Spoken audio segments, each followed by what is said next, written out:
하나님 아버지 감사합니다. 마지막으로 드리는 온라인 예배를 온전히 주님께 올려드립니다. 저희 KCC 공동체가 새로 들어갈 건물을 허락해 주셔서 너무나 감사드립니다. 온라인이든 대면 예배든 주님에게 늘 향기 나는 제사물을 올려드릴 수 있도록 저희의 마음을 고쳐주시고 변화시켜 주시옵소서. 오늘의 찬양과 예배도 기쁘게 받아주시옵소서. 이 모든 말씀 예수 그리스도 이름으로 기도드렸사옵나이다. 아멘. 마지막 온라인 예배에 나오신 여러분들을 진심으로 환영하고 축복합니다. 오늘 기쁜 마음으로 찬양을 주님께 올려드리도록 하겠습니다.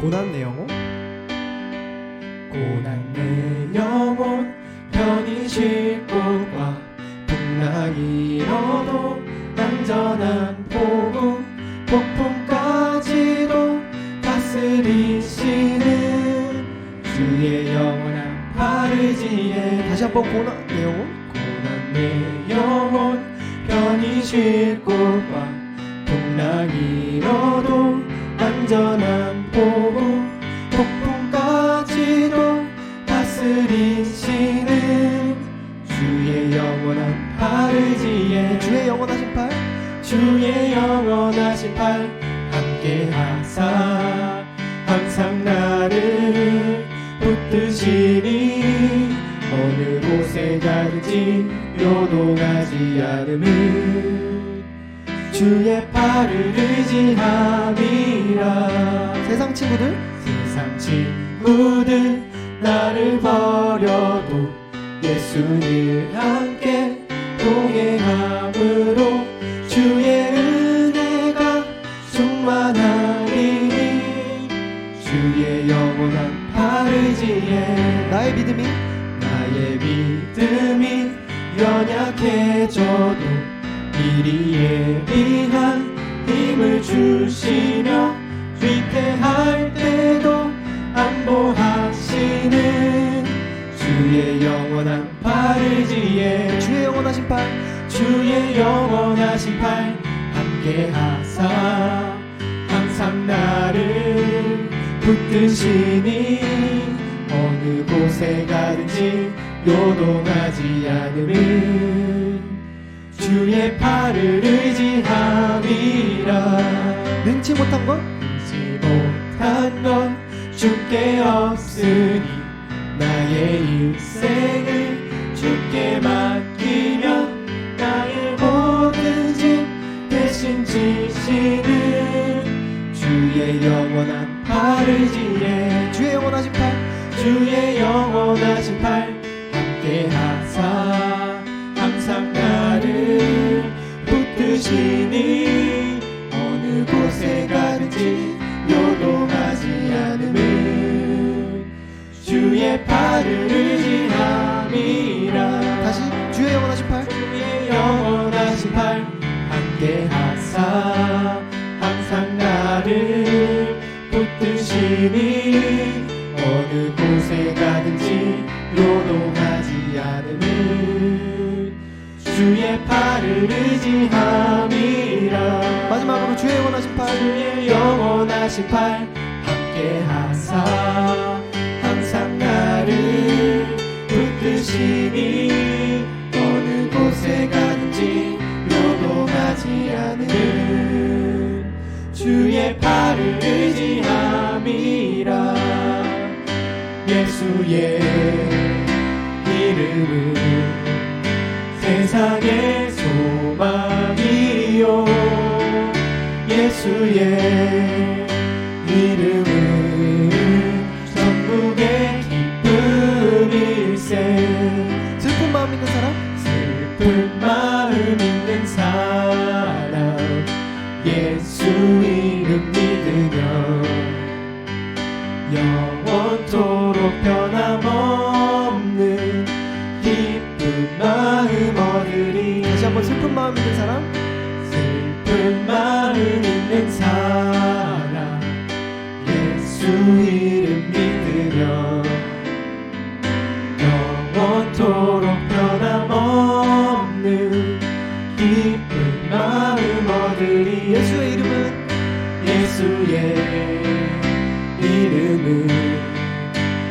세상의 소망이요 예수의 이름은 전국의 기쁨일세. 거룩하신 주의 이름 너의 방패 삼아라. 환난 시험 당할 때에 주께 기도드려라. 존귀하신 주의 이름 우리 기쁨 되도다. 주의 품에 안길 때에 기뻐 찬송 부르리. 예수의 이름은 세상의 소망이요 예수의 이름은 전국의 기쁨일세.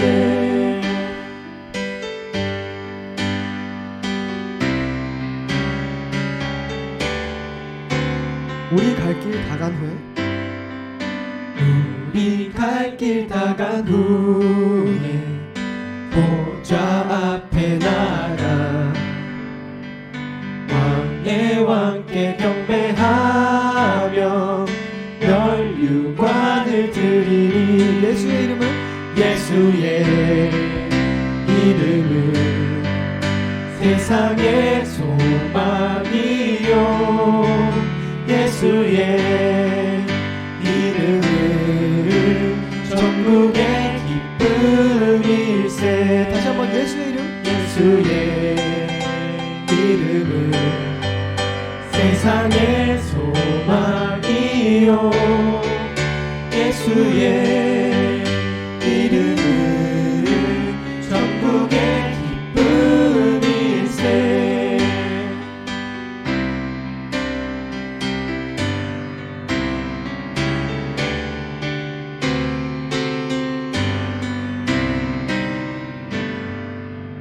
아멘.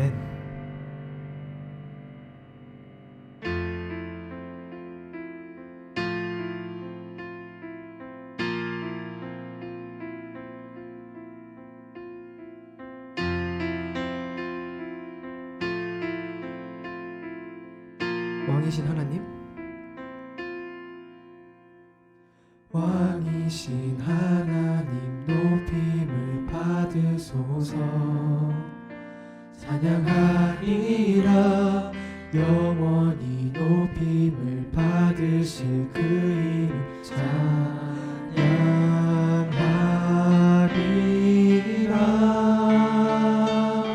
그리스도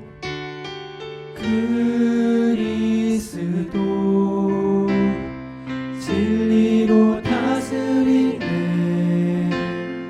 기뻐하라 온 땅이여 찬양하라. 거룩하신 그 이름 높이리라. 다시 한번 하나님을 높이겠습니다. 왕이신 하나님 높임을 받으소서. 찬양하리라 영원히 높임을 받으실 그 이름 찬양하리라.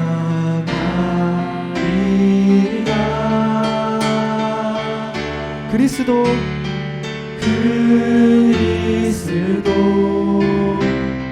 진리로 다스리네. 기뻐하라 온 땅이여 찬양하라. 거룩하신 그 이름 높이리라. 왕이신 하나님 높임을 받으소서. 찬양하리라 영원히 높임을 받으실 그 이름 찬양하리라.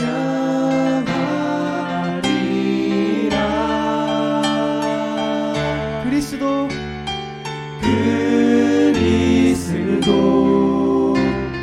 진리로 다스리는.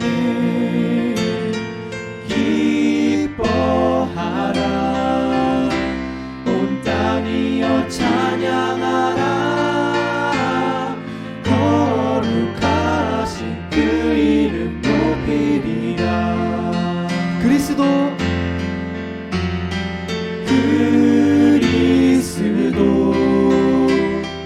진리로 다스리네. 기뻐하라. 온 땅이여 찬양하라. 거룩하신 그 이름 높이리라. 그리스도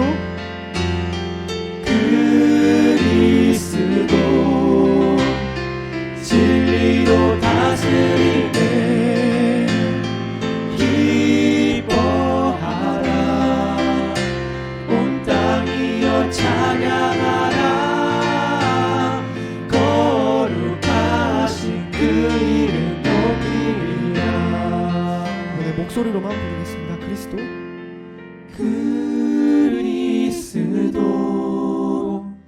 진리로 다스리네.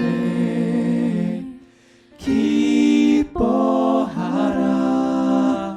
온 땅이여 찬양하라. 거룩하신 그 이름 다시 한번 거룩하신 그 이름 마지막으로 거룩하신 그 이름 높이리라.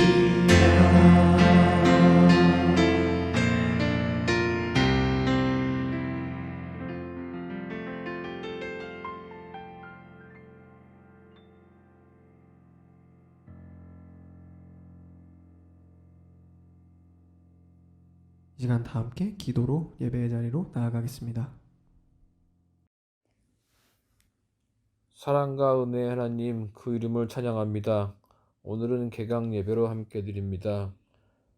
팬데믹 상황을 이겨내며 새학기를 맞이하여 학업을 이어가는 학생들 모두가 주님 안에서 승리할 수 있도록 도우시고 건강과 안전으로 축복해 주시기를 기도합니다. 학생들이 주님의 지혜와 사랑, 겸손을 더욱 귀하게 여기며 하나님께 영광 돌리는 믿음의 일꾼들로 준비되어 나아가도록 선하게 인도하심을 간구합니다. 믿음의 선생님과 멘토 친구들을 만나게 하시어 알차고 건강한 새학기가 될 수 있도록 인도하옵소서. 팬데믹으로 기나긴 시간 동안 함께 예배드리지 못한 시간들을 기억합니다. 힘든 시간을 모두 함께 잘 견디어내고 마침내 다음 주부터 트리니티 교회에서 대면 예배를 드리게 되었습니다. 우리 코넬 한인교회를 위해 알맞은 장소를 미리 예비해 주시고 인도해 주신 하나님께 감사와 영광을 올려드립니다. 장소를 내어주신 트리니티 교회 공동체와 우리 코넬 공동체 가족들의 지속적인 기도와 관심에도 감사드립니다. 낯선 장소에서의 첫 예배와 시작에 어려움도 있겠지만 우리 모두가 하나님을 사랑하는 마음으로 기쁘게 모이고 은혜의 예배를 드릴 수 있기를 간구합니다. 몸이 아프신 지체들의 건강과 회복을 돌봐 주시고 치유의 기쁨을 누릴 수 있도록 인도해 주시기를 간절히 기도합니다. 예배의 자리에 주님께서 늘 함께해 주시고 드리는 예배를 기쁘게 받아 주시옵소서. 준비하는 손길들과 애쓰시는 모든 지체들의 노고를 하나님께서 늘 기억하여 주시고 축복해 주시기를 원합니다. 말씀을 선포하시는 목사님께도 성령의 능력으로 충만하게 하시고 전하시는 말씀으로 우리 모두가 새로운 한 주를 감사함으로 힘차게 시작할 수 있기를 원합니다. 감사드리며 이 모든 말씀 진리와 생명의 우리 주 예수 그리스도의 이름으로 기도드립니다. 아멘.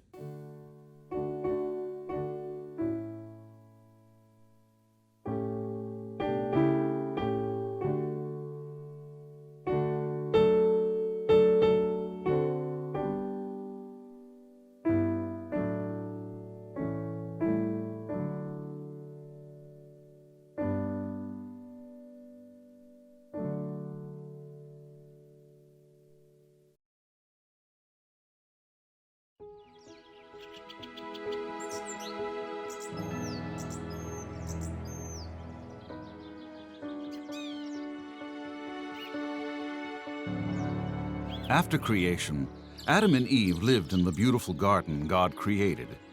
It was called the Garden of Eden. Adam and Eve were free to enjoy it and do as they pleased.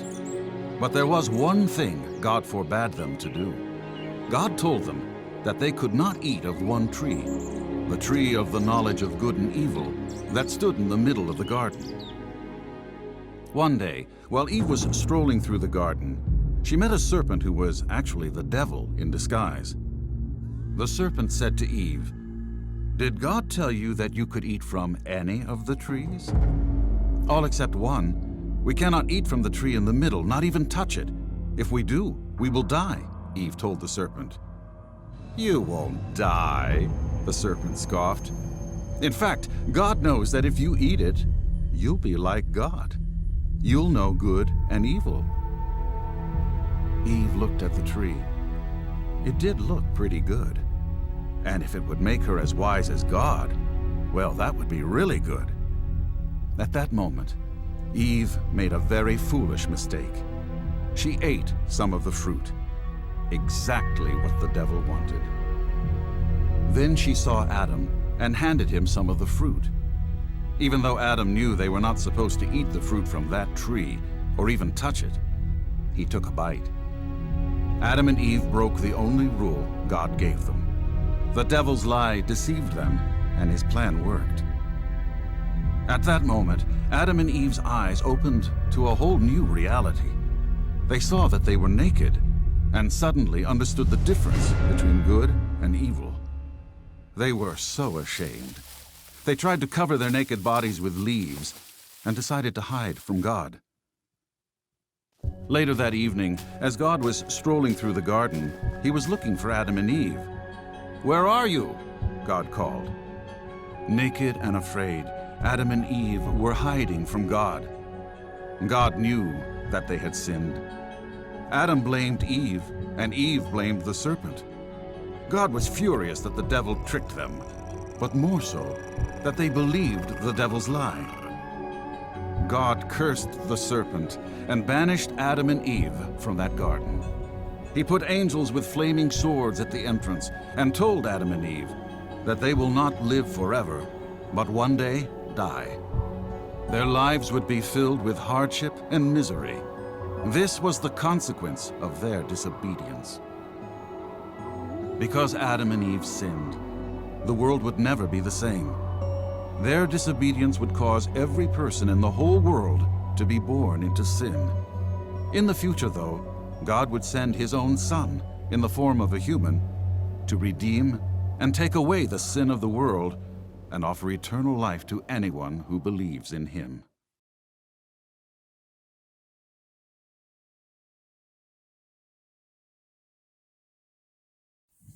Good afternoon.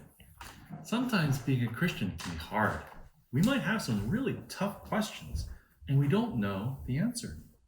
Well, how do we find the answer? Is there an answer? Who do you ask? Do you have tough questions like this? Well, one tough question that you might have had is, why do bad things happen to good people? Why do bad things happen to me? Today, we're going to start answering some of these tough questions by reading Genesis chapter 3, verses 1 through 13 and 21 to 24. Please read together with me quietly as I read aloud from Genesis. Now the serpent was more crafty than any of the other wild animals the Lord had made. He said to the woman, "Did God really say you must not eat from any tree in the garden?" The woman said to the serpent, "We may eat fruit from the trees in the garden, but God did say you may not eat from the tree that is in the middle of the garden, and you must not touch it, or you will die." "You will not certainly die," the serpent said to the woman, "for God knows that when you eat from it, your eyes will be opened, and you will be like God, knowing good and evil." When the woman saw that the fruit of the tree was good for food and pleasing to the eye, and also desirable for gaining wisdom, she took it and ate it. She also gave some to her husband who was with her, and he ate it. Then the eyes of both were opened, and they realized they were naked. So they sewed fig leaves together and made coverings for themselves. Then the man and his wife heard the sound of the Lord God as he was walking in the garden in the cool of the day, and they hid from the Lord God among the trees of the garden. But the Lord God said to the man, "Where are you?" He answered, "I heard you in the garden, and I was afraid because I was naked. So I hid." And he said, "Who told you that you were naked?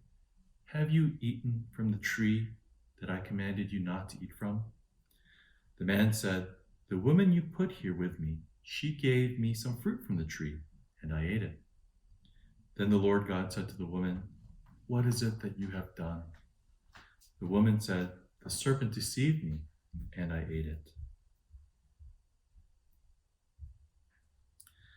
The Lord God made garments of skin for Adam and his wife and clothed them. And the Lord God said, "The man has now become like one of us, knowing good and evil. He must not be allowed to reach out his hand and take also from the tree of life and eat and live forever." So the Lord God banished him from the Garden of Eden to work the ground from which he had been taken. After he drove the man out, he placed on the east side of the Garden of Eden cherubim and a flaming sword, flashing back and forth to guard the way to the tree of life.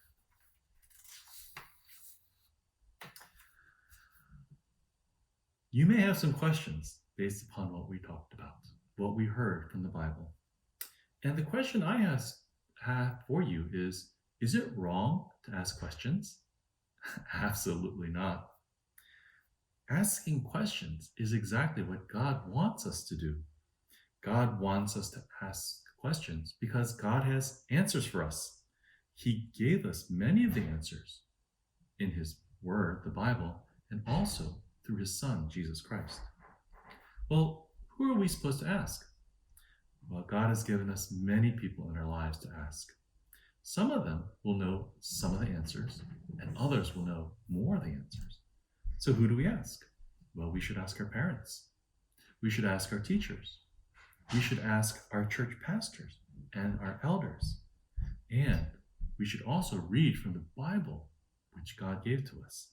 And God Himself will answer us in prayer. We need to look patiently for the answers that God has in store for us. Remember, I started today by asking the question, why are bad things happening to us? Why is there evil in the world? Well, in today's passage, we learn some of the answer. Adam and Eve both made a very, very serious decision. What did they choose? That's right. They chose not to obey God. And that has very serious consequences for everyone else who is born after them, which includes us. Sin, which is what we do when we don't listen or obey God, is very serious. And the results of the sin hurt us very deeply. Only by Jesus' sacrifice on the cross can we be freed, can we be healed from that deep, deep hurt. There are several things that I hope that you will learn from today's passage. One thing is who we listen to and who we follow is a very, very important decision in our lives. Now, in the passage, Eve and Adam both had the decision. Should they listen to the serpent or should they listen to God? And you may think, well, that's a very silly choice. Of course, it's very obvious who we should follow. But is it? Because at that moment, the serpent was right in front of them, and it was a serpent who was talking to them. And the serpent was saying things that sounded pretty reasonable. And if you remember, God had told them a while ago not to eat from the tree of the knowledge of good and evil. And maybe they had forgotten. God said it a while ago, and he was not with them at that very moment. Was God really right in what he said? Did God really care so much if they listened to him or not? Those were questions that Adam and Eve may have had. And we may have similar questions. But we have to make sure that we make the right decision. We have to choose to listen to God. Because the world seems like it says things that sometimes make sense. The world says things that sometimes make us feel happy and sometimes make us feel very afraid. The world may say to us things like, you know, you're pretty awesome. You deserve everything that you get. And you deserve more than you're getting. You should do something about that. Or the world might say something else. It may say, you know what? You can't do that. You're just not good enough. Or you don't deserve what you're getting. Both of them sound at different times very strong and appealing to us. But we have to remember what God said.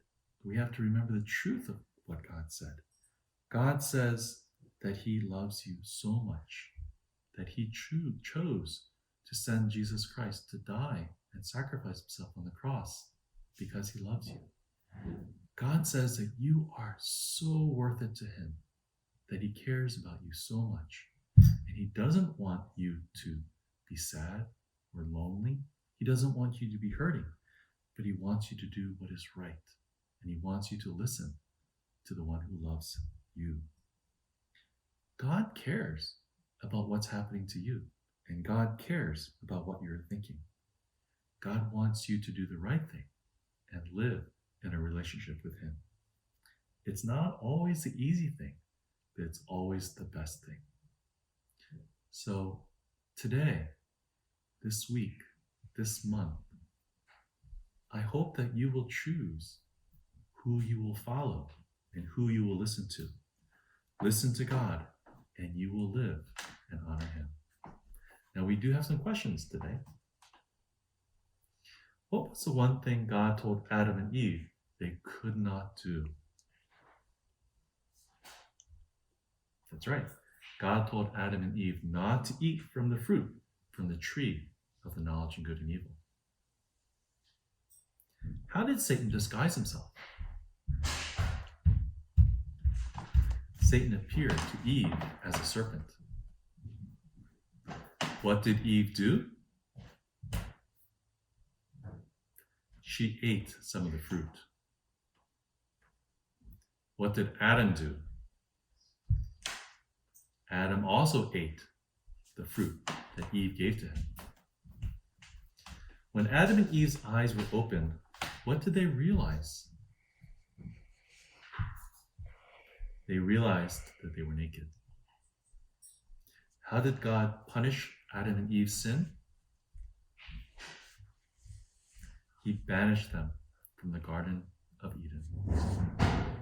The big idea for today is that studying God's word will help us to obey God and to avoid temptation.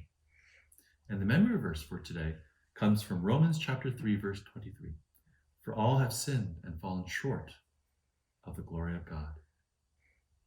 Let's pray.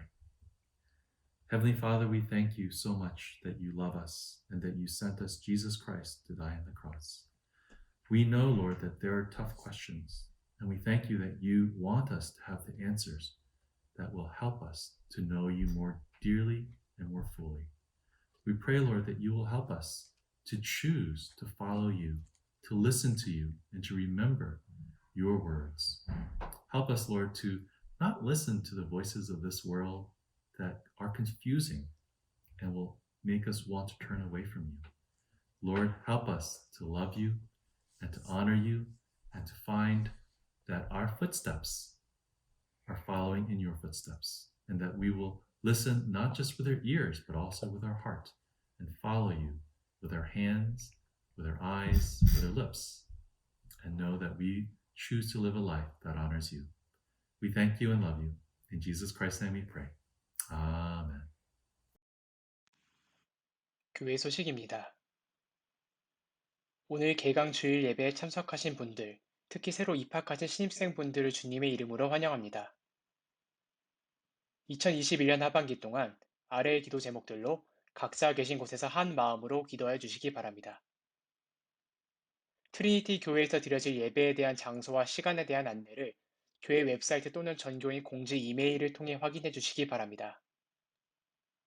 새로운 예배 공간에서 음향 및 영상 스트리밍을 담당해 주실 분을 찾습니다. 관심 있으신 분은 안성호 장로님께 아래 이메일로 연락 부탁드립니다. 헌금은 스페나 온라인 헌금 사이트를 통해 보내주시기 바랍니다. 다음 주는 선교 헌금을 드리는 주일입니다. 성도님들의 많은 관심과 참여 부탁드립니다. 가을 새학기를 맞아 이타카에 새롭게 오시는 학생분들 또는 가족분들이 있다면 담임 목사님께 알려주시기 바랍니다. 유재현 장로님의 취임식이 9월 4일 토요일에 진행될 예정입니다. 청년부 금요 개강 예배가 8월 27일 저녁 7시 30분에 대면으로 진행됩니다.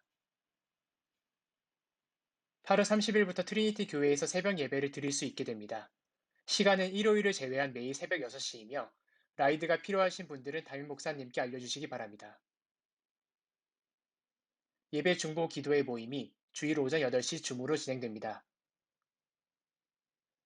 중고등부의 모임이 오늘 8월 22일까지는 구글 미스로 진행되며 8월 29일부터는 대면으로 오후 1시 15분에 진행됩니다. 유치부 여름 성경학교가 8월 29일 토요일 오전 10시에서 오후 2시까지 이지은 집사님 댁에서 진행될 예정입니다. 가을 새학기 목장 편성과 수고해 주실 목장 지기님들을 위하여 기도해 주시기 바랍니다. 오늘은 개강 주일로 예배를 드립니다. 신입생 여러분들을 환영하고 또 여러분들의 입학을 진심으로 축하를 드립니다. 우리 자녀들 가운데도 우리 진비, 채원이, 또 그리고 재환이, 희원이 4명의 우리 신입생들이 있습니다. 이제 집을 떠나 또 기숙사로 들어갔고 또 들어가게 될 텐데요. 주님께서 건강하게 붙잡아 주시고 또 늘 믿음 생활하고 주님과 동행하는 복된 우리 자녀들 될 수 있도록 기도해 주시기를 부탁드립니다.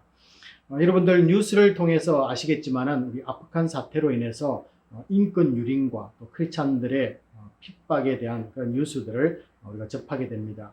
빠른 시일 내에 전국의 안정이 이루어질 수 있도록 위해서도 계속해서 기도해 주시기를 부탁을 드립니다. 우리 잠깐 함께 기도할까요? 아버지 하나님, 우리 코넬이 또 드디어 개강을 하게 됩니다. 또 새롭게 오는 우리 신입생들에게 믿음을 대해 주시고 또 이곳에서 믿음 생활해 나갈 때 아버지 하나님 함께 또 공동체 생활을 하면서 믿음이 더욱더 성장할 수 있도록 도와주시고 예수를 만나서 또 아버지 하나님 새롭게 거듭나는 역사들도 아버지 하나님 그들에게 반드시 있기를 원합니다. 주여 함께 하시고 넉넉히 승리해 나가는 우리 신입생들 되게 하여 주시옵소서. 특별히 또 우리 교회의 가정들, 우리 자녀들이 또 아버지 하나님 새로운 신입생으로 또 먼 곳으로 떠나게 됩니다. 주님, 그곳에서도 아버지 하나님 믿음의 공동체를 만나게 하시고 또 아버지 하나님 지금까지 또 주님을 만났던 그 믿음을 지켜나가며 하나님을 뜻을 이루어낼 수 있는 복된 우리 자녀들 될 수 있도록 축복하시고 무엇보다도 아버지 하나님 또 타지에서 생활할 때 건강으로 지켜주시고 함께하여 주시옵소서. 아버지 하나님 또한 저희들 이 시간 아프간 사태를 놓고 기도하는 가운데 있습니다. 아버지 하나님 그곳에서 인권들이 아버지 하나님 유린되고 또 아버지 하나님 크리스찬들에 대한 핍박의 소식들이 들려오고 있습니다. 주님 그곳을 불쌍히 여겨주시고 그곳에 아버지 하나님 정세가 전국이 빠르게 안정될 수 있도록 은혜를 더하여 주시고 함께하여 주시옵소서. 모든 것을 주님께 맡기며 감사드리며 우리 주 예수 그리스도의 이름으로 기도합나이다. 아멘. 오늘 주시는 말씀은 출애굽기 25장 31절에서 39절입니다. 출애굽기 25장 31-40절. 너는 순금으로 등잔대를 쳐 만들되 그 밑판과 줄기와 잔과 꽃받침과 꽃을 한 덩이로 연결하고 가지 6을 등잔대 곁에서 나오게 하되 다른 3가지는 이쪽으로 나오고 다른 3가지는 저쪽으로 나오게 하며 이쪽 가지에 살구꽃 형상의 잔셋과 꽃받침과 꽃이 있게 하고 저쪽 가지에도 살구꽃 형상의 잔셋과 꽃받침과 꽃이 있게 하여 등잔대에서 나오는 가지 6을 갖게 할지며 등잔대 줄기에는 살구꽃 형상의 잔넷과 꽃받침과 꽃이 있게 하고 등잔대에서 나온 가지 6을 위하여 꽃받침이 있게 하되 2가지 아래에 한 꽃받침이 있어 줄기와 연결하며 또 2가지 아래에 한 꽃받침이 있어 줄기와 연결하며 또 2가지 아래에 한 꽃받침이 있어 줄기와 연결하게 하고 그 꽃받침과 가지를 줄기와 연결하여 전부를 순금으로 쳐 만들고 등잔 7을 만들어 그 위에 두어 잎을 비추게 하며 그 불 집게와 불똥 그릇도 순금으로 만들지니 등잔대와 이 모든 기구를 순금 1달란트로 만들되 너는 삼가 이 산에서 내게 보인 양식대로 할지니라. 아멘.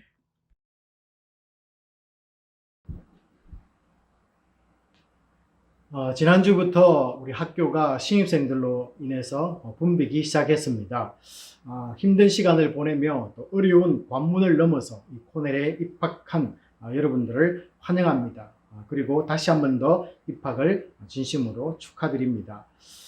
주님이 여러분들의 삶을 지켜주시고 또 함께 해주실 것을 또한 우리 모든 성도님들이 믿고 또 여러분들을 위해서 기도합니다. 감사한 것은 이 작년 신입생들에 비하면 대면으로 수업을 시작하게 되어서 또한 너무나 기쁩니다. 전 세계가 아직 이 코로나의 이 팬데믹에서 벗어나고 있지 못하는 상태입니다. 그러나 여러분 이것도 곧 지나갈 것입니다. 소망을 가지시고 학업에 전념해 가기를 부탁을 드립니다. 우리 코넬 한인교회는 이곳에 오신 모든 분들이 주님을 만나 거듭나는 것을 강조하고 그곳에 맞춰서 사역을 하고 있습니다. 그리고 하나님과의 이 개인적인 관계를 잘 이어갈 수 있도록 여러분들을 또한 돕고 있습니다. 감사할 일은 오늘까지 온라인으로 예배를 드렸지만요. 다음 주부터는 트리니티 루트란 처치에서 대면으로 주일 예배가 시작이 되게 됩니다. 코넬 대학의 이 건물 운영 방침에 변화가 있었습니다. 우리 40년이 넘게 예배를 드리던 아나벨 테일러 홀을 떠나지만은 새로운 예배 장소에서 주일 예배를 드리게 됩니다. 이 모든 것이 하나님의 인도하심인 줄 믿습니다. 그리고 많은 분들의 이 수고로 임시 거처를 또한 우리가 마련을 했습니다.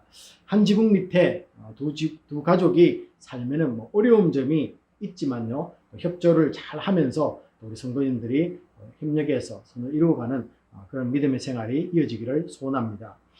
그리고 우리 교회는 앞으로 장기적인 계획 속에서 예배가 드려질 곳을 찾고 또 마련하게 될 것입니다.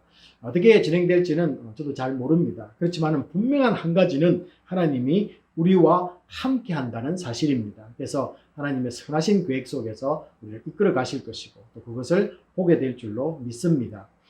이런 기대 속에서 우리 몇 주 동안 예배가 무엇이며 그리고 진정한 예배자는 어떤 모습인가를 성막을 통해서 살펴오고 있습니다. 성소 안에는 우리가 잘 알다시피 떡상이 있었고요. 또 그리고 이 분향단, 그리고 오늘 본문 출애굽기 25장 31절에서 보는 것처럼 이 등잔이 있습니다. 등잔대, 등잔 이렇게 표현되어 있는데요. 이 등잔은 아시다시피 이 성소를 밝히는 것입니다. 이 밝게 빛나는 등잔이 오늘날 우리 성도들에게 어떤 의미가 있는지가 상당히 궁금합니다. 그래야만이 이 의미를 가지고 우리 신앙생활에 적용할 수 있지 않겠습니까? 빛 대신 예수 그리스도를 의미한다. 또 아니면은 세상에 빛을 비추는 성도와 교회다. 이런 여러 가지 해석들이 있을 수 있습니다. 또 있고요. 그렇다고 그게 다 틀린 건 아닙니다. 다 맞는 말씀이고요. 또 우리가 받아들여야 될 그런 해석이기도 합니다.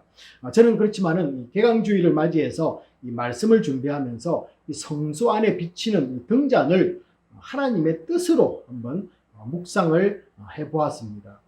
사실 많은 성도님들이 궁금해하는 주제가 하나님의 뜻 무엇인가, 또 우리가 어떻게 구분하는가, 이런 것들이 우리의 주제이기도 하지 않습니까? 이것을 오늘 함께 우리 성도님들과 나누어 보려고 합니다. 이 성소에서 밝게 비추는 등잔은 우리를 향하신 하나님의 뜻입니다.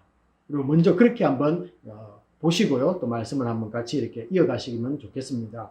등잔빛은 우리 삶 속에서 하나님의 뜻이 분명하게 드러난다는 것을 상징해 주고 있습니다. 너무 좋고 또 들으면은 감사한 일이지 않습니까? 우리를 향한 하나님의 뜻이 희미하게 보이는 것이 아니라 뚜렷하게 빛나고 늘 우리에게 보여지고 있다라는 것, 너무나 감사한 일이지 않습니까? 자, 그런데 문제는 무엇이냐면요, 우리가 하나님의 뜻을 잘 구분하지 못한다는 데 있습니다.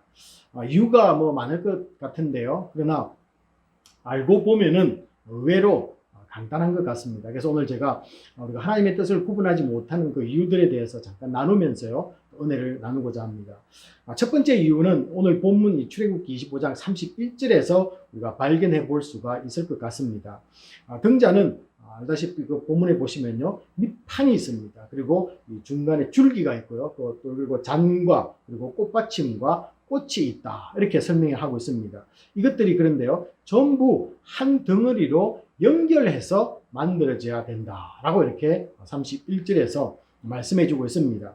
이 등대는 이 가운데 줄기를 중심으로 이 좌측과 우측에 이 세 가지의 이 가지가 이렇게 나 있습니다. 그래서 6개의 가지가 있다라는 것을 우리가 알 수 있겠죠. 또 6개의 가지들이 이 한 줄기에서 떨어지지 않고 모두가 연결되어 있는 그런 모습을 우리가 정확하게는 우리가 그려낼 수는 없지만 상상을 해볼 수가 있습니다. 이 줄기는 물론 예수 그리스도를, 그리고 또 가지들은 또 교회와 성도들을 의미한다, 이렇게 우리가 보면 되겠죠.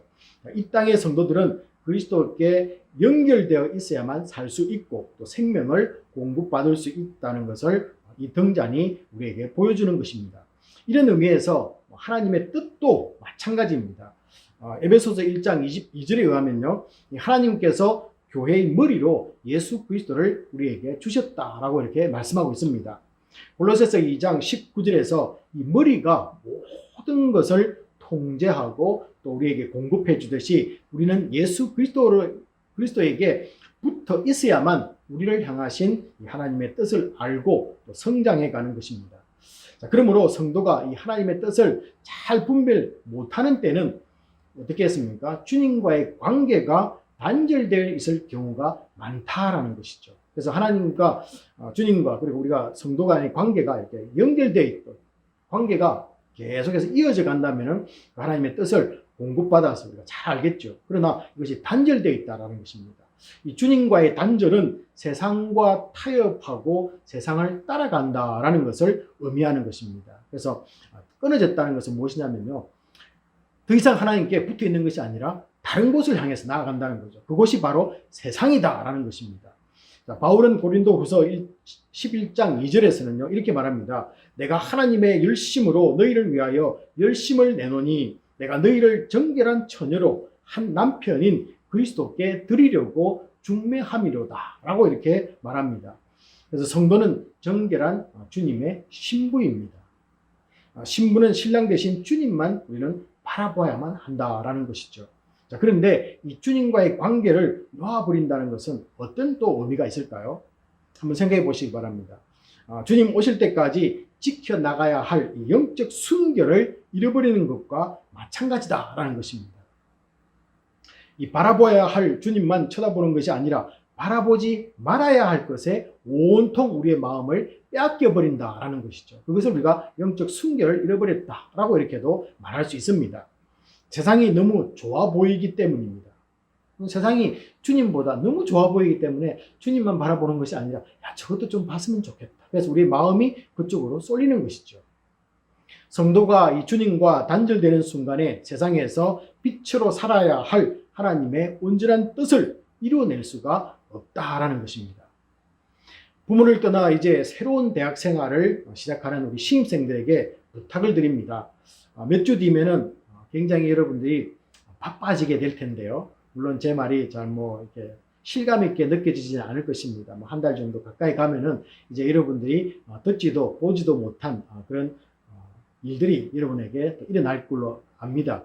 그래서 많은 이 학업 일정에도 말씀과 기도와 이 찬양의 예배 생활을 철저하게 하면서 주님과의 관계를 놓쳐버리지 말기를 부탁을 드립니다.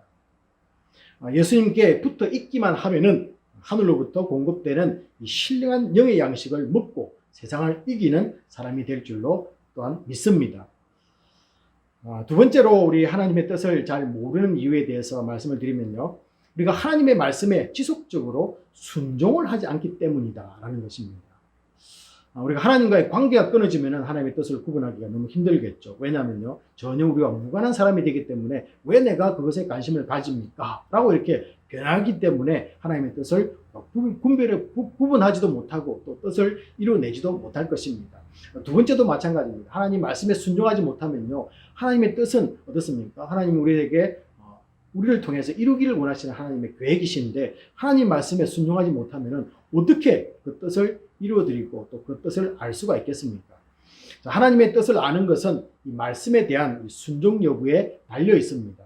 출애굽기 25장 40절을 보시면요. 이 등잔은 하나님이 보여주신 양식대로만 만들라고 명령을 하고 있습니다. 그래서 다르게 만들면 아니고 하나님이 지시하는 대로 그대로 따라야만 된다라는 것을 분명하게 이 등잔을 만드는 데서 말씀해 주는 것입니다.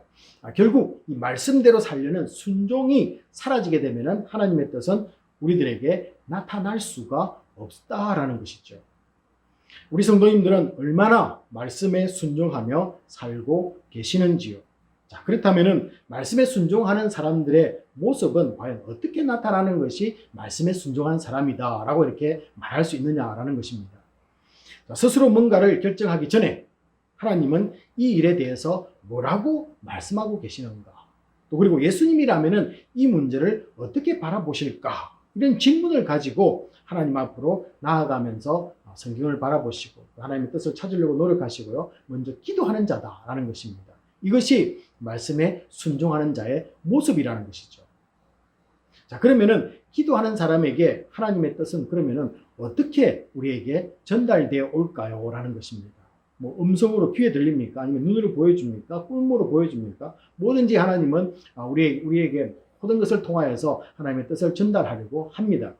자, 귀로 들려질 것 같지만은 사실 기도하는 사람은 하나님의 뜻을 마음으로부터 듣게 된다라는 것입니다. 자, 그러면은 그대로 그 마음으로 들려오는 그 소리를 듣고 따라가면 되는 것이죠. 자, 이때 이 나의 바램과 하나님의 뜻이 일치를 하게 되면은 할렐루야입니다. 너무나 좋은 것 아니겠습니까? 내가 바라는 것과 하나님의 뜻이 딱 맞아 들어가면은 얼마나 기쁘고 시간을 단축하면서 그 길을 향해서 나아가기만 하면 된다라는 것이죠. 자, 그런데 우리 성도님들의 경험은 어떻든가요? 여러분, 우리 신앙생활 하시면서 하나님의 뜻과 내가 바라는 것이 일치하는 것이 많았습니까? 어떻습니까? 우리가 이사야 55장 우리가 8절과 9절을 한번 보시면요. 이런 말씀이 있습니다. 내 생각이 하나님의 말씀입니다. 내 생각이 너희의 생각과 다르며 내 길은 너희의 길과 다름이니라. 여호와의 말씀이니라. 이는 하늘이 땅보다 높음 같이 내 길은 너희의 길보다 높으며 내 생각은 너희의 생각보다 높음이니라. 는 말씀처럼 이 하나님의 뜻은 우리들의 것과 다른 것이 거의 대부분이다라는 것입니다.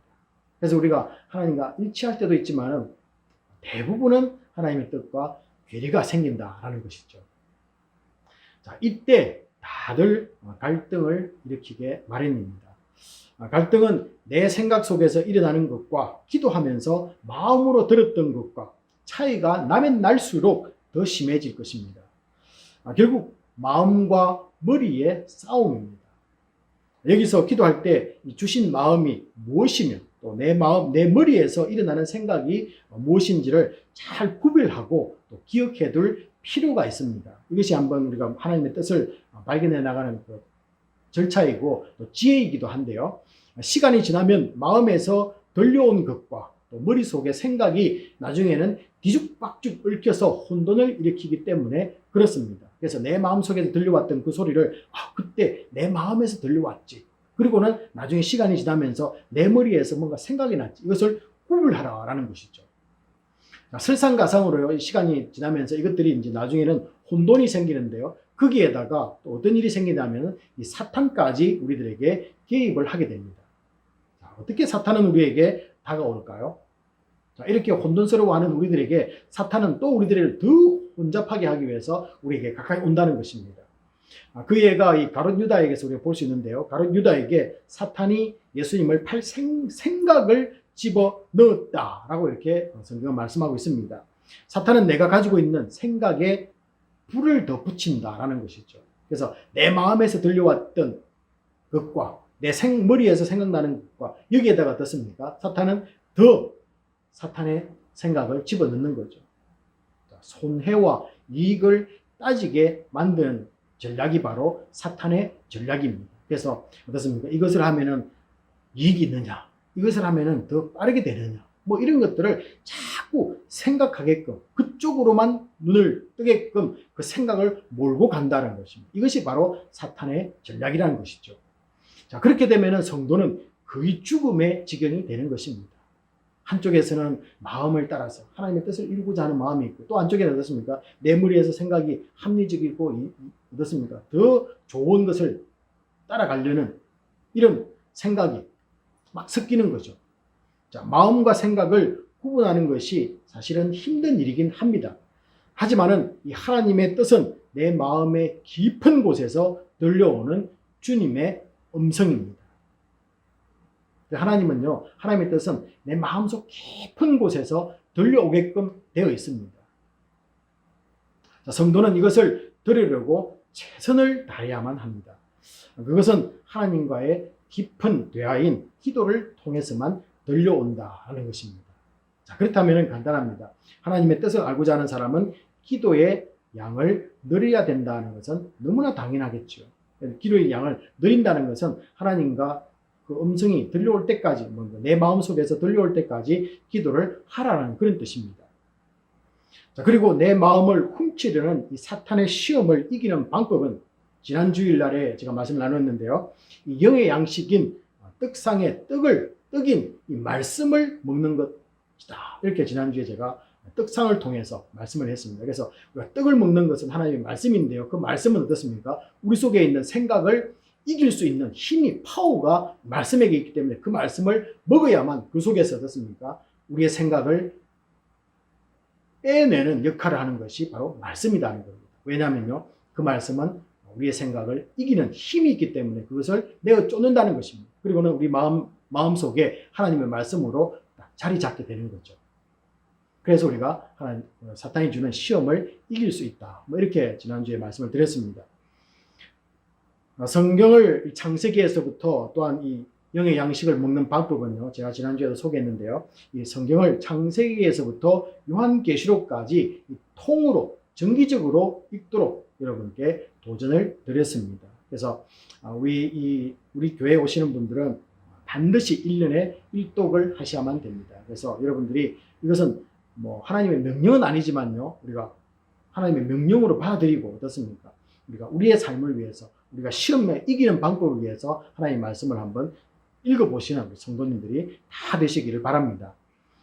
자, 이제 하나님의 뜻을 알고자 하는 사람은 우리의 마음과 생각 중 어느 것을 따라야 할지가 분명해지기 시작합니다. 잠언 4장 23절에 의하면요, 모든 지킬 만한 것 중에 더욱 네 마음을 지키라. 생명의 근원이 이에서 남이니라. 라고 이렇게 말씀해 주고 있습니다. 이 마음은 선한 것과 악을 구별하는 양심이 그곳에 있습니다. 또한 마음이 중요한 이유가 있는데요. 그것은 우리가 갈라디아서 4장 6절에 의하면은 하나님께서 우리에게 성령을 보내실 때 우리 인간의 생각 속에 주신 것이 아니라 우리의 마음 속에 보내주셨다라고 이렇게 성경은 말씀하고 있습니다. 자, 이런 것을 생각해 보면요, 이 마음이 얼마나 중요한지를 우리는 쉽게 알 수가 있다라는 것이죠. 자, 그러므로 우리가 하나님의 뜻을 명확하게 알기 위해서는 마음을 지키는 자가 되어야만 합니다.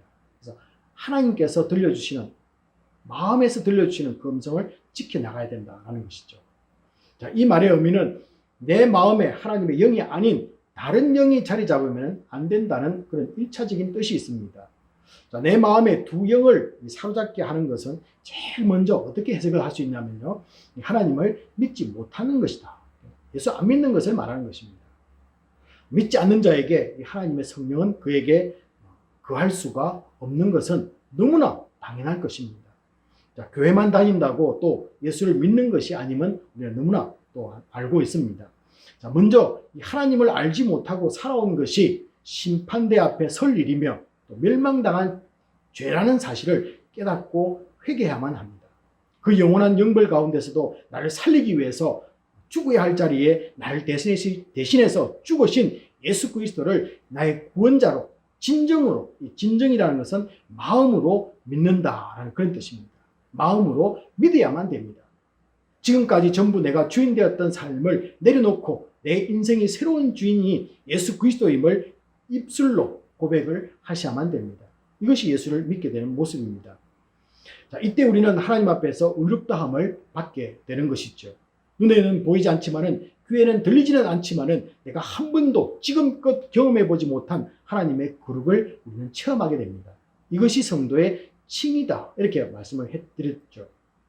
자, 우리가 예수의 보혈로 의롭게 됨을 입는 순간입니다. 예수 안에서 성령으로 거듭나는 체험이 일어나는 것입니다. 그때부터 내 속에는 하나님의 영이 들어올 수 있고 나와 함께 거하시며 내주해 하신다라는 것입니다. 그래서 하나님의 영이 나와 함께 하시는 거죠. 그런 뒤로부터는 한 번도 들어보지 못한 하나님의 음성을 이 마음으로 들을 수 있게 된다라는 것입니다. 바로 이것이 우리 믿는 자의 특권입니다. 자, 전에는 점을 보러 다니거나 신접한 무당을 찾는 우리의 삶이 있을 수 있습니다. 자, 꼭 그렇지 않는다 해도 하나님의 영이 아닌 다른 영에 사로잡혀 있던 우리의 삶이었습니다. 나는 그런 사람 아니다 라고 이렇게 부인하지만요, 우리 모두는 전부가 그런 사람이었습니다.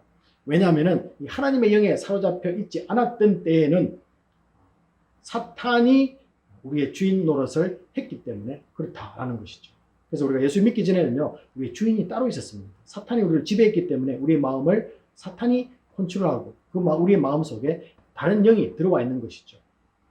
지금 내 마음이 누구에게 지배당하고 있는가는 내 입술의 말과 다른 사람들의 이 대화를 통해서 나타난다라는 것입니다. 그래서 내 속에 정말로 하나님의 영이 있는가, 또 아니면 다른 영들이 내 속에 자리 잡고 있는가는 우리의 말과 대화에서 나타난다라는 것입니다.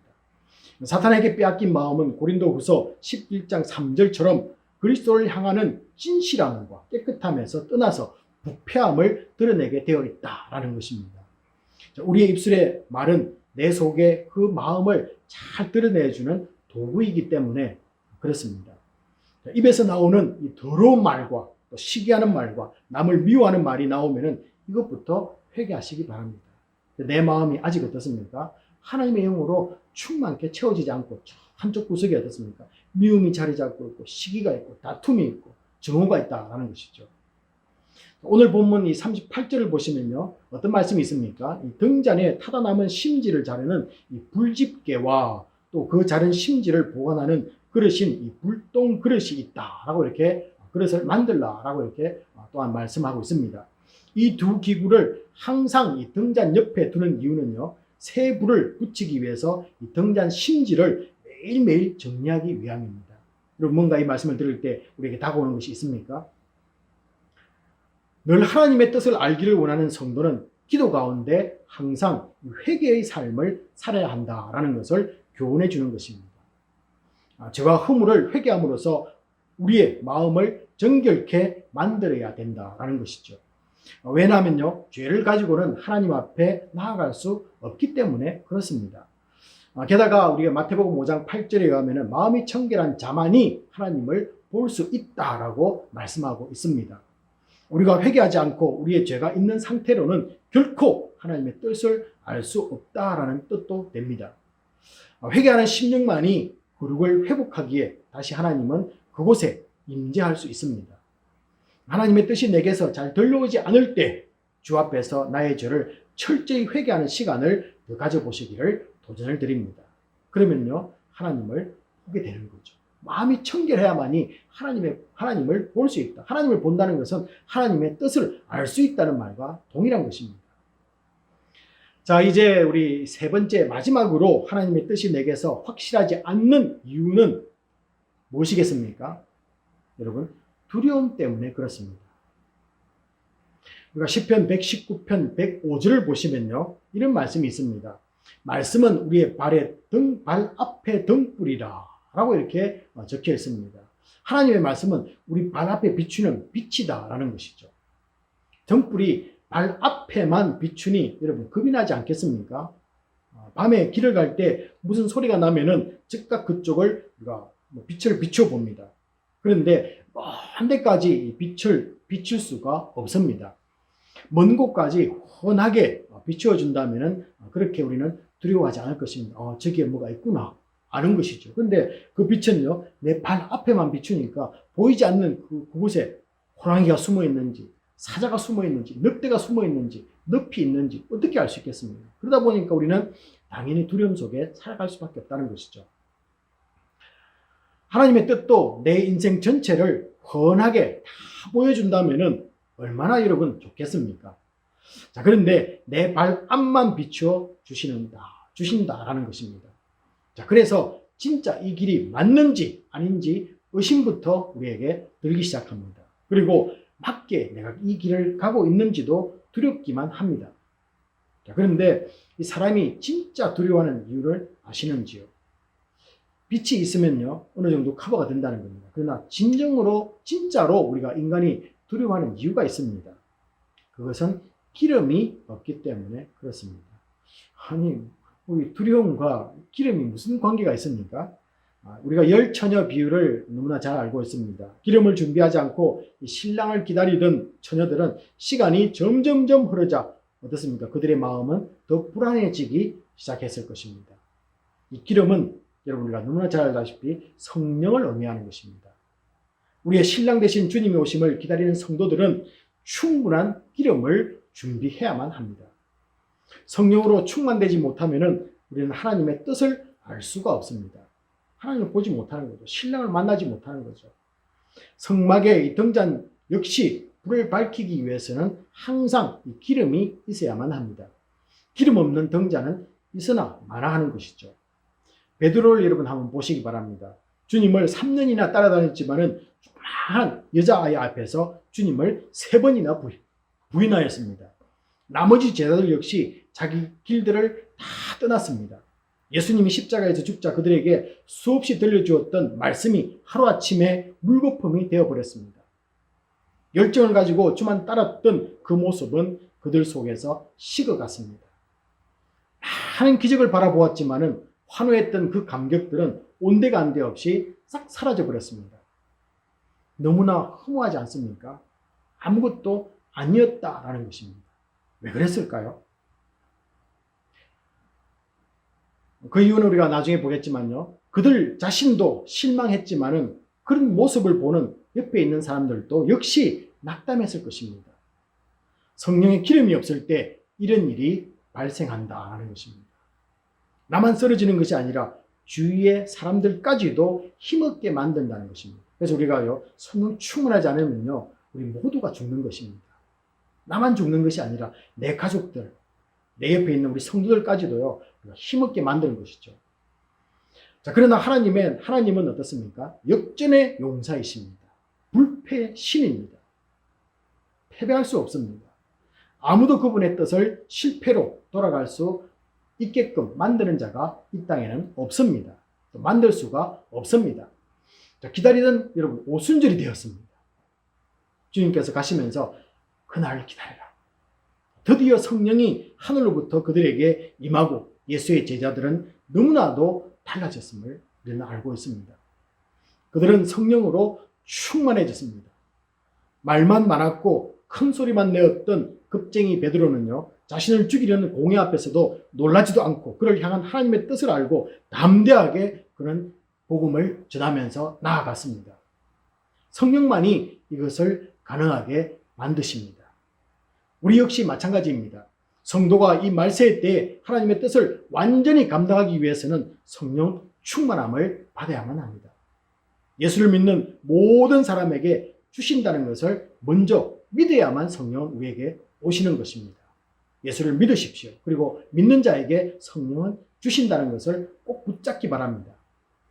우리들도 제자들처럼 다 한 곳에 모여 사도행전 2장 1절에 그렇게 말씀하고 있고요. 오로지 기도에 힘쓸 때 사도행전 1장 14절입니다. 그래서 한 곳에 모여서 다 같이 오로지 기도할 때 성령 충만을 허락받았습니다.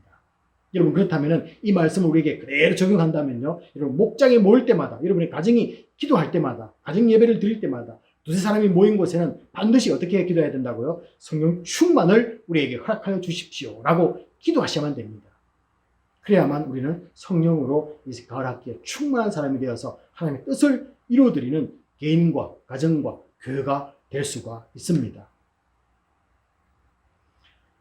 올해 처음 이타카에 오신 신입생들과 우리 성도님들 향하신 하나님의 뜻은 명확합니다.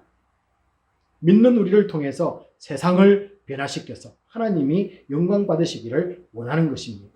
그래서 여러분 하나님의 뜻이 무엇이냐 묻지 마시고요. 세상을 변화시키는 것이고 하나님께 영광을 돌리는 것이다. 그래서 열심히 공부하는 것 이것이 세상에 빛을 나타내는 것이고 또 어떻습니까? 하나님의 영광을 받으시는 것이다. 직장인도 마찬가지고요. 주부도 마찬가지고요. 어떻습니까? 내 가정을 변화시키고 그것을 통해서 많은 사람들에게 하나님의 영광을 돌리고 그것으로 인해서 예수 믿기를 원하는 마음들이 생겨날 수 있도록 만드는 것이 하나님이 우리를 향하신 하나님의 뜻입니다. 여러분을 향한 하나님의 뜻을 더 구체화시키기 위해서는요. 오늘 세 가지를 말씀드렸습니다. 첫 번째, 주님과의 관계에서 떨어지지 말기 바랍니다. 쉽게 말하면 어떻습니까? 예배의 사람이 되십시오 라고 이렇게 말씀을 드렸습니다. 그들만이 예배 드리는 자들만이 하나님의 뜻을 이루어내었다는 것을 우리는 너무나 잘 알고 있기 때문에 그렇습니다. 자, 두 번째로는요. 말씀을 떠나 살지 않을 때 지혜를 얻고 또 하나님의 뜻에 순종하는 사람이 될 수 있기 때문에 그렇습니다. 그래서 말씀으로 그 말씀에 순종하십시오. 세 번째는요. 믿는 자에게 함께하는 이 성령의 능력으로 용기를 얻고 두려움을 걷어내기를 바랍니다. 우리 속에 있는 두려움들, 이 팬데믹으로 인해서 또 변이로 인해서 우리를 괴롭히고 있는 이 모든 삶의 두려움들이 성령 충만함을 통해서 다 우리에게서 떠나가기를 소원합니다. 우리 성도님들과 특별히 새로 오신 신입생 모두가 하나님의 뜻을 이루어내기를 주님의 이름으로 축복합니다. 지금 이 시간은 주신 말씀 붙잡고 함께 동성으로 기도하는 시간입니다.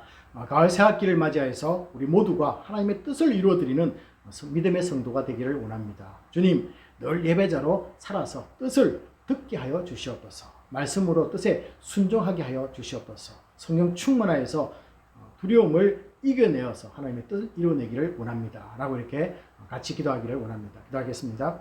아버지 하나님, 저희 새학기, 가을학기, 하나님 무엇보다도 우리를 향하신 그 뜻을 이루어내는 믿음의 성도가 되기를 원합니다. 아버지 하나님, 무엇보다도 하나님과의 관계 속에서 예배자가 되어서 뜻을 알고 말씀에 순종하고 아버지 하나님, 특별히 충만하여서 우리를 두렵게 만드는 두려움을 이겨낼 수 있는 믿음의 성도가 되어서 이루어내는 믿음의 가정, 믿음의 교회 되게 하여 주시옵소서. 아버지 하나님, 저희들 새학기를 허락해 주심을 감사를 드립니다. 새학기에는 우리를 향하신 하나님의 뜻이 있음을 알고 있습니다. 저희들 그 뜻 이루어드리기 위해서 무엇보다도 하나님과의 관계를 아버님 올바르게 이끌어가는 믿음의 성도가 되게 하시고 예배자의 삶이 되기를 소원하며 그 예배를 통해서 하나님의 뜻을 우리의 심령 가운데 듣기를 원합니다. 또한 저희들 말씀으로 아버지 하나님 말씀에 순종하기를 원합니다. 아버지 하나님, 또한 저희들 성령 충만하여서 우리를 두렵게 만드는 이 모든 것을 이겨내기를 원합니다. 저희들 아버지 하나님 팬데믹 상황 속에서 많은 두려움들이 있습니다. 또 아버지 하나님 코넬이라는 이 아이비리그 속에서 경쟁하는데 아버지 두려움이 또한 저희들에게 있습니다. 막혀있는 실험들과 논문들, 이 모든 우리의 삶들, 또 그리고 우리 자녀에 대한 걱정들, 우리의 가정에 대한 문제들, 많은 걱정들이 있지만은 성령 충만하여서 저희들 아버지 그 모든 것을 다 이겨내고 하나님의 뜻을 이루어내는 복된 믿음의 성도들 되게 하여 주시옵소서. 감사드리며 예수님 이름으로 기도합나이다. 아멘. 있는 자리에서 모두들 일어나서 봉헌 기도와 축도로서 예배를 마치도록 하겠습니다. 이 땅에 살아가는 우리들에게 벅찬 감격을 주시고 하나님께 영광 돌릴 수 있게 하심을 감사드립니다. 주신 모든 것 하나님의 은혜인 줄 믿습니다. 신입생들에게 믿음과 용기와 지혜와 건강을 허락하여 주셔서 하나님의 뜻을 알고 이루어드리는 복된 자들이 되게 하여 주시옵소서. 오늘 드리는 감사의 예물과 11조 모든 주정 헌금들 하나님 나라 위에 사용되게 축복하시고 드린 손길들을 기억하사 복의 복을 다하여 주시옵소서. 지금은 우리 주 예수 그리스도의 은혜와 지극하신 하나님의 사랑하심과 성령님의 감동감화 위로 교통하심이 하나님의 뜻을 알고 이루어드리기 위해 믿음으로 나아가는 모든 성도들과 특별히 신입생들 위에와 이타카에 온 새로운 가족들 위해 지금부터 영원까지 함께 있을지어다. 아멘.